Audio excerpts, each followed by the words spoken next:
네, 참 잘 오셨습니다. 환영하고 축복합니다.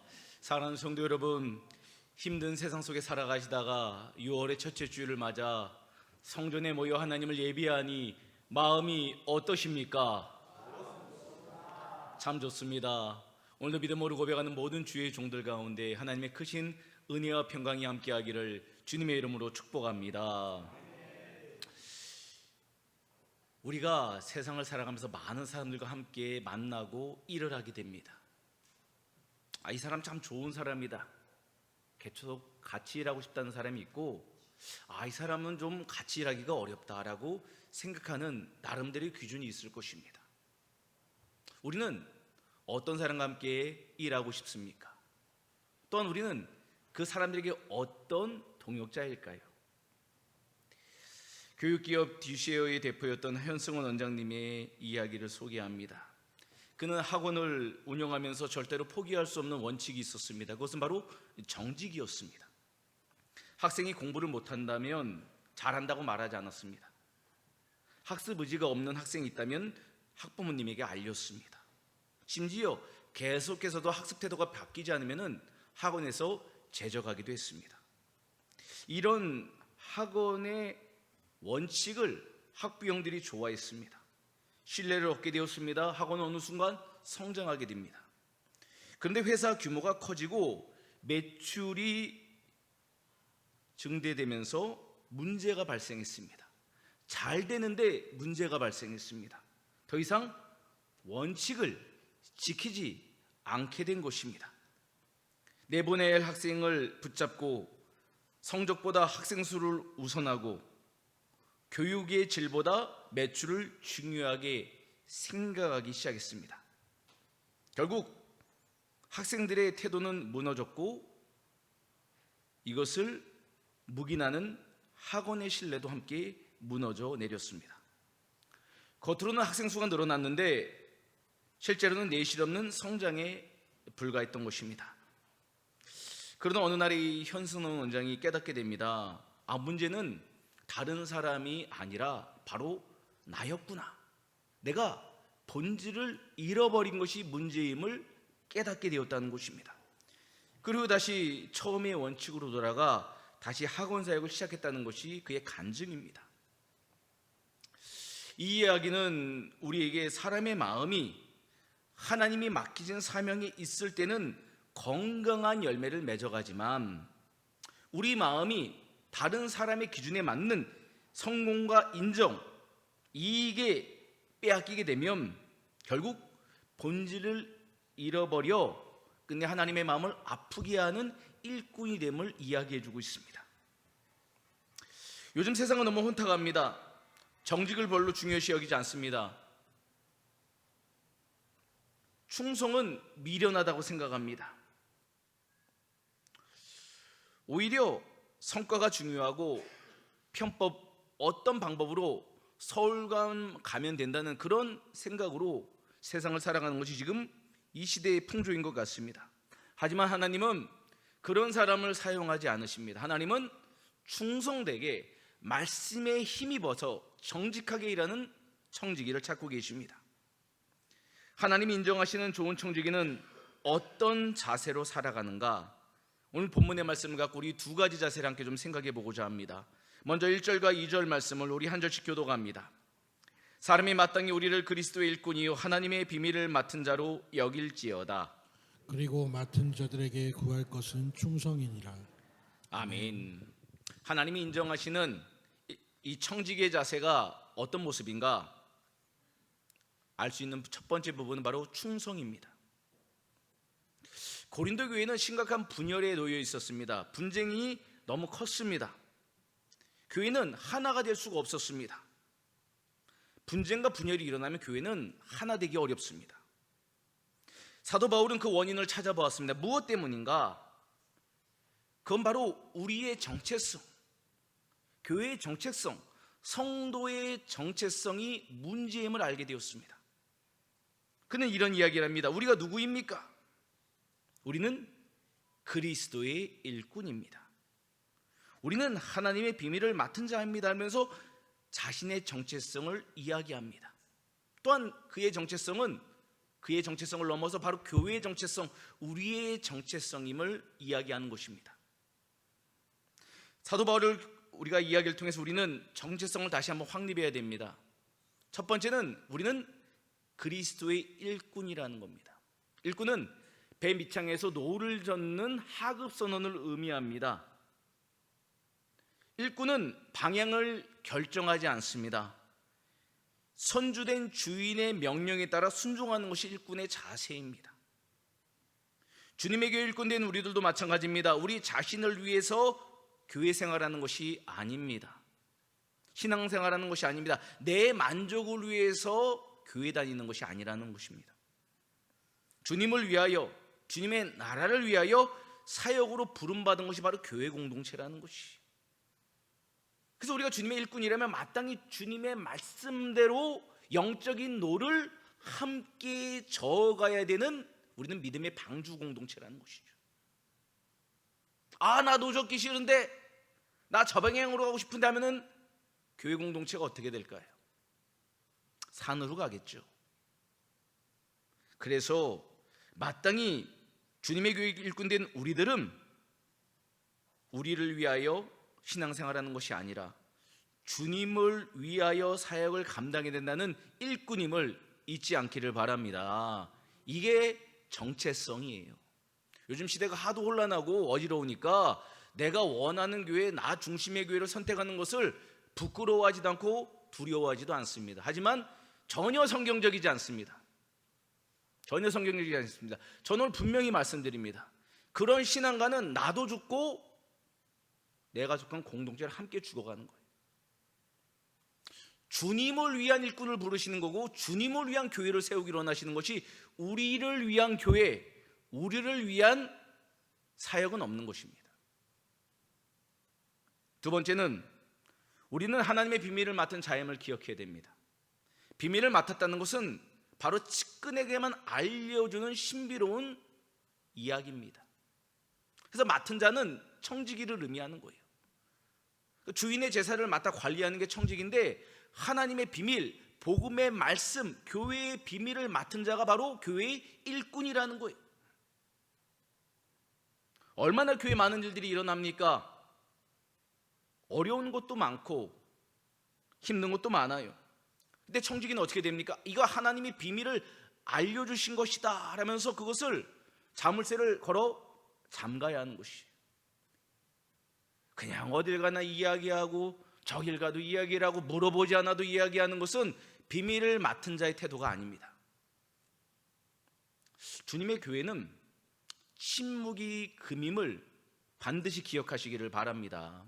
그래서 하나님의 비밀을 맡은 자는 신뢰함이 있어야 돼요.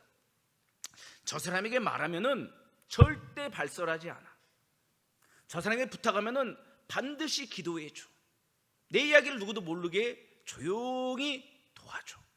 이런 신뢰감이 있는 사람이 바로 하나님의 비밀을 맡은 자라는 것이.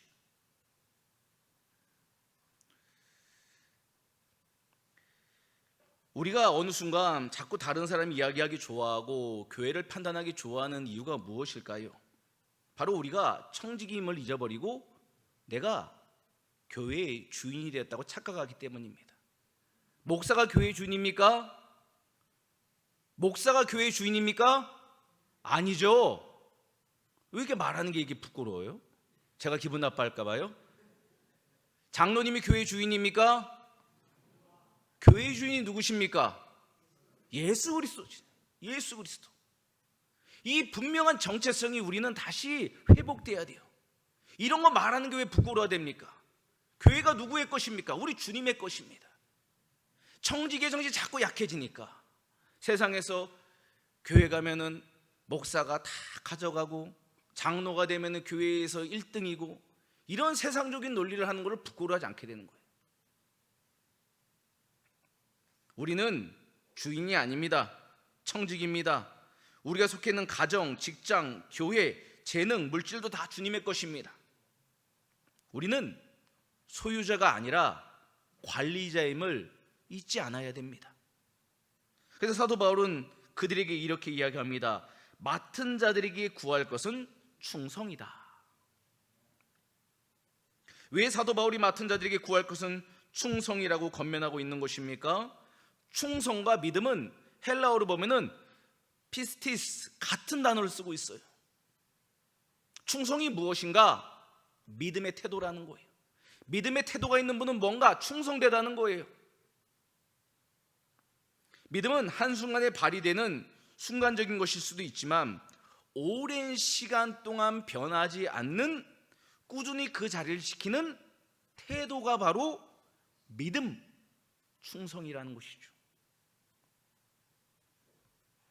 충성된 태도로 하나님이 보내신 자리를 지키고 하나님 주신 마음을 지키는 것은 바로 비밀을 맡은 청지기에 필요한 반듯한 믿음의 태도입니다. 그 충성됨을 통해 주님은 교회를 세우기를 기뻐하십니다. 그리고 그들에게 하나님 또 다른 놀라운 비밀과 계획을 알려주십니다. 왜요? 비밀을 맡기에 충성되기 때문입니다. 하나님이 신뢰할 수 있기 때문에 교회를 맡기는 것이죠. 제자훈련의 헤릭스는 충성된 사람의 특징을 이렇게 설명하고 있습니다. 충성된 사람들에게 부탁하라면 하면서 9가지를 이야기하는데, 첫 번째는 하나님께서 제시하신 삶의 목표를 받아들이는 사람, 내 비전이 아니라 하나님의 꿈을 나의 꿈으로 인정하는 사람. 두 번째, 주님을 위하여 어떤 대가라도 기꺼이 치르는 사람, 손해보고 모욕당해도 주님을 위한다면 바로 두 번째 사람입니다. 세 번째, 하나님의 말씀을 사랑하는 사람입니다. 진리의 말씀 위에 신앙생활을 감당하는 분. 네 번째, 종의 마음을 가진 사람, 겸손함으로 낮아져서 섬길 수 있는 사람. 다섯 번째는 육체를 신뢰하지 않는 사람입니다. 내가 믿고 의지하는 게 하나님의 말씀이 아닌 세상의 것이다, 이런 것이 아닌 사람. 여섯 번째, 독립적인 기질을 가지고 있지 않은 사람. 나 혼자 동역이 아니라 교회는 함께 지어져 가는 것인데 나 혼자 신앙생활 잘하면 된다고 생각하는 사람, 이런 사람 아니라는 것입니다. 일곱 번째, 사람을 사랑하는 사람. 이웃을 사랑해야 전도할 거 아닙니까? 영혼을 사랑해야 열매를 거둘 거 아닙니까? 여덟 번째, 쓴 뿌리의 올무에 걸리지 않는 사람. 이 쓴 뿌리, 우리 과거, 현재까지 지금 우리 신앙생활의 진보를 이룰 수 없게 만드는 많은 아픔들이 있어요. 근데 이거를 주님의 이름으로 이겨내는 사람을 말하는 것이죠.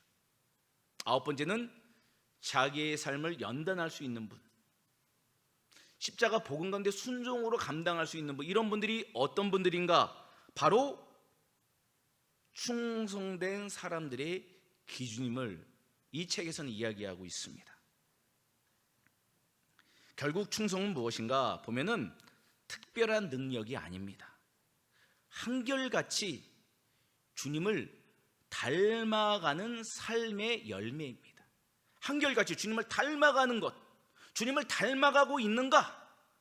그의 신앙의 연수가 10년, 20년, 30년이면 깊어지면 깊어질수록 예수님의 향기가 깊어지고 넓어지고 있는가? 이게 바로 그의 충성됨의 열매라는 것이. 우리에게 좀 더 이걸 좀 적용하면 좋겠습니다. 우리는 그럼 어떤 충성됨을 나타낼 수 있을까요? 기도의 자리를 지키는 것, 예배의 자리를 지키는 것, 사명을 감당하는 것, 이게 충성됨입니다. 보이지 않아도, 응답이 없어도 주님이 맡기신 자리를 끝까지 지키는 것, 충성된 청지기의 태도입니다. 사랑하는 여러분, 하나님은 오늘도 충성된 청지기를 부르고 계십니다. 우리 모두 충성된 주님의 교회의 일꾼 되기를 주님의 이름으로 축복합니다. 우리 6절 말씀 한 구절만 다 같이 봅니다. 시작. 형제들아, 내가 너희를 위하여 이 일에 나와 아볼로를 들어서 본을 보였으니 이는 너희로 하여금 기록된 말씀 밖으로 넘어가지 말라 한 것을 우리에게 배워 서로 대적하여 교만한 마음을 가지지 말게 하려 함이라. 아멘. 우리 두 번째 말씀을 갖고 생각해 볼 수 있는 하나님이 인정하시는 청지기 자세가 무엇일까요? 바로 겸손입니다. 겸손. 사도 바울이 고린도 교회의 분쟁의 원인을 찾아봤더니 그들의 근간에는 무엇이 있었는가? 교만이 뿌리내리고 있었던 것이. 교만은 일반적으로 잘난 체하는 것을 말하는 거예요. 방자에게 행하는 것이 일반적인 교만입니다. 하지만 성서적인 교만은 무엇인가? 하나님의 뜻보다 자신의 뜻을 우선하는 마음, 우선순위가 자꾸 뒤바뀌는 것, 질서가 사라지는 게 왜 그런가? 교만하기 때문이라는 거예요. 이럴 땐 이렇고 저럴 땐 저렇고 일꾼이 자꾸 매뉴얼대로 안 해요. 왜요? 나 중심적으로 하는 거예요. 나 중심적으로 신앙생활. 근데 그 뿌리가 뭐라고요? 교만 때문이에요. 교만. 내가 옳다고 믿기 때문이에요. 우리는 청직인데 자꾸 주인의 자리에 앉으려고 합니다. 교만 때문입니다. 청직인데 자꾸 주인 행사하려고 합니다. 교만 때문입니다. 이런 것이 바로 고린도 교회 분열, 분쟁의 중심에 있음을 사도 바울은 이야기합니다. 교만은 반드시 분열을 가져오게 되어 있습니다. 그래서 주님의 비밀을 맡은 자인 교회 일꾼들이 조심해야 할 것이 바로 교만입니다. 특별히 서로의 다름을 인정하지 않게 될 때 이때 문제가 터져요. 서로의 다름을 인정하고 서로 그 사람의 입장에서 측은지심으로 생각하면 되는데 어느 순간 판단하고 정죄하게 됩니다. 왜 그럴까요? 말은 다 옳죠. 근데 그 보이는 말 밑에 무엇이 있는가? 나 자존심, 내 배움, 내 대학의 스펙, 내 학벌, 내 연봉, 이런 것이 나를 자꾸 주장시켜요. 나의 죄성을 자꾸 일으킵니다. 나도 그렇게 이렇게 배울 만큼 배운 사람인데 하면서 뜻을 굽히지 않게 만들죠. 왜요? 교만 때문입니다. 그렇다면 교만하지 않기 위해서는 어떻게 해야 될까요? 그래서 사도 바울은 7절에 이런 질문을 던집니다. 누가 너를 남달리 구별하였느냐? 내게 있는 것 중에 받지 아니한 것이 무엇이냐? 받았은즉 어찌하여 자랑하느냐? 지금 사도 바울의 이야기가 무엇입니까? 당신들이 그렇게 자랑하고 좋아하는 것 누구로부터 왔습니까? 누가 주셨습니까? 생각해 보라는 거예요. 대학은 내가 노력해서 갔다고요? 대학 갈 수 있도록 건강 주신 분이 누굽니까? 여건을 열어준 분이 누굽니까? 직장 생활 내가 열심히 했다고요? 직장을 허락하신 분이 누굽니까? 다 생각해 보면은 하나님의 은혜이고 감사할 뿐이에요. 근데 이 말은 무슨 말이냐? 하나님이 자꾸 보이지 않는 거예요. 일꾼이 주인 대신 우리 주님이 보여야 되는데 주님이 자꾸 안 보여요. 그래서 사도 바울은 이런 질문을 던지고 있는 거예요. 여러분 지금 주님이 보이십니까? 우리도 한번 적용해 보면 좋겠습니다. 우리 건강이 누구의 것입니까? 우리 재능은 누구의 것입니까? 우리 자녀는 누구의 것입니까? 우리의 물질은 누구의 것입니까? 우리가 가진 것 중에 하나라도 하나님께로부터 받지 않은 것이 없습니다. 다 하나님이 주신 것이에요. 그것을 알게 될 때 모든 것이 하나님의 은혜니 모든 것이 하나님의 선물이니 자랑할 것이 없는 것이죠. 감사밖에 없는 것입니다. 그래서 낮아질 수 있는 것이죠. 이게 참 어려움을 저도 잘 압니다. 저도 순간순간 제가 갖고 있던 많은 배경들을 자랑하고 싶을 때가 많이 있어요. 누구나 이런 죄에 대해 연약함이 있습니다. 하지만 우리는 다시 한번 이 거룩한 말씀의 권면을 들어야 됩니다. 우리는 아무것도 아닙니다. 오직 주님만이 모든 것 되십니다. 이 고백이 우리 모두의 고백이 되길 주님의 이름으로 축복합니다. 그때 주님이 우리를 참 좋은 일꾼이라 칭찬하신다는 거예요. 너 참 나 참 닮아가고 있구나. 닮으려고 몸부림치고 있구나. 주의 교회를 교회답게 세우려고 너 날마다 십자가 지고 있구나 바라봐 주신다는 거예요. 저는 이 이야기를 이런 표현으로 좀 하고 싶어요. 우리 주님이 우리를 바라보시면서 하하하하 웃으시네. 너무 좋으신 거예요. 너무 좋은 거예요. 야, 누구누구 장로야, 누구누구 집사야, 누구누구 권사야, 누구누구 목사야. 야, 너 참 내 마음을 시원케 하는 어른날의 냉수와 같구나. 주님이 감동받으시는 것이죠. 바로 주님을 닮은 겸손의 일꾼이 되어 때 바로 주님은 기뻐하시는 것입니다. 8절 말씀에 있는 것처럼 지금 고린도 교회 성도들은 하나님의 은혜임을 알지 못했기에 그들은 이미 왕이 된 것처럼 신앙생활을 하고 있었습니다. 자신이 교회의 주인인 것처럼 신앙생활을 하고 있었던 것입니다. 하지만 우리는 왕이 아닙니다. 우리는 청직입니다. 우리는 그리스도의 종입니다. 교만은 나 자신을 드러내지만 겸손은 우리 주님을 드러내게 되어 있습니다. 우리가 주님의 은혜를 잊어버릴 때 교만이 왕노릇한다는 것을 경계하십시오. 그리고 그 교만은 반드시 공동체를 어지럽히는 것도 반드시 기억하십시오.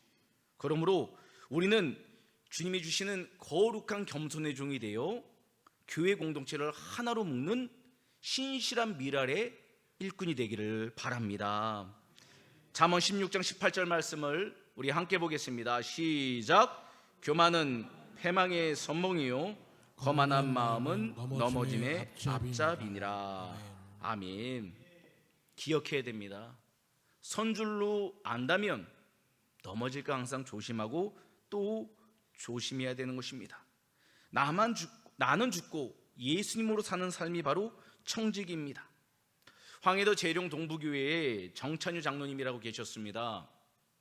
이 장로님은 건축자 재상을 하셨는데 당시에 이 건축붐이 일어나서 많은 돈을 벌게 되셨다고 합니다. 그리고 자신의 집을 새롭게 지으려고 생각하고 기도하다가 주님이 주신 마음이 나의 교회를 세우라라는 마음을 주셔서 자기가 갖고 있던 모든 재산을 다 봉헌하게 됩니다. 당시 돈 3만 원이었습니다. 3만 원은 당시 요즘 금액으로 하면 20억 원이 넘는 돈이라고 합니다. 엄청난 금액이었죠. 이 교회 건축이 끝났습니다. 그리고 교인들은 장로님이 한 일을 기념하기 위해서 교회 머릿돌에다가 정찬유 장로 기념 예배당이라고 이름을 붙였습니다. 그런데 장로님이 그 후로 교회에 나오지 않으셨다고 합니다. 교인들이 이상해서 장로님을 찾아갔더니 장로님이 이런 말씀을 하십니다. 나는 지금까지 주님이 주인인 교회에 나갔는데 사람이 주인인 교회는 나갈 수 없습니다. 이 말씀을 듣고 교인들은 다시 모여서 교회 머릿돌에서 장로님 이름을 다 지웠다고 합니다. 그 후로 장로님은 다시 교회에 나오시게 됐고 교인들은 장로님이 드린 헌금보다 그분의 겸손을 존경하며 배우게 되었다는 이야기입니다. 자신을 낮출 때 하나님이 높임 받으시는 것입니다. 일꾼이 낮아질 때 주님이 영광 받으시는 것입니다. 목사가 죽고 장로님이 죽고 안수집사님이 죽고 권사님이 죽고 교회 일꾼들이 십자가 앞에 죽으면은 주님이 부활하실 줄 믿으시길 바랍니다. 그래서 주님은 지금도 우리 교회를 그렇게 바라보고 계시고 주님의 교회를 향한 일꾼을 찾고 계십니다. 우리가 속해 있는 귀한 교회, 주님의 몸된 교회를 충성됨으로 겸손함으로 세워가는 모든 신실한 주의 일꾼 다 되기를 주님의 이름으로 축원합니다. 아멘. 이제 이렇게 찬